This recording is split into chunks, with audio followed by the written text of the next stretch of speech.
Pour tracer la courbe cumulative, on utilise la même méthode pour l'axe des abscisses où on met les diamètres en millimètres.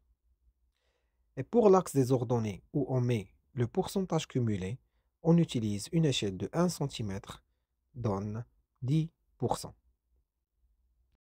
Au milieu de chaque classe, on pose un point du pourcentage cumulé de cette classe.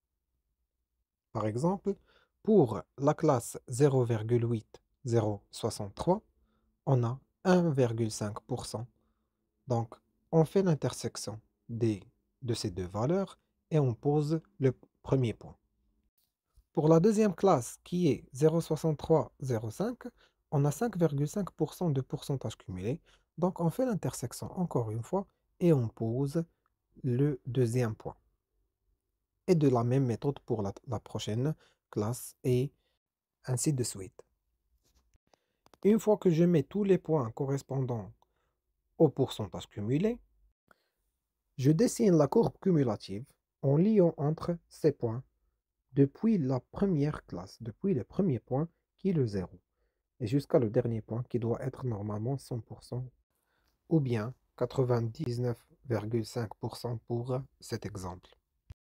Une fois la courbe tracée, je détermine les pourcentages 75% et 25% qui expriment respectivement le Q1 et le Q3. Pour déterminer la valeur exacte de Q1 et de Q3, on utilise la méthode suivante. On pose premièrement l'échelle utilisée. Là, on a travaillé avec log de 10 présente 5 centimes. On mesure à l'aide du règle la distance en centimètres qui sépare le diamètre 1 du quartile 1, le Q1, et on pose que, par exemple, pour cet exemple, on a log de Q1 est de 4,4 cm loin de 1, mais à droite. C'est pour cela qu'on pose une valeur négative, donc moins 4,4 centimes. Et par la règle du croix, on déduit la valeur de log de Q1.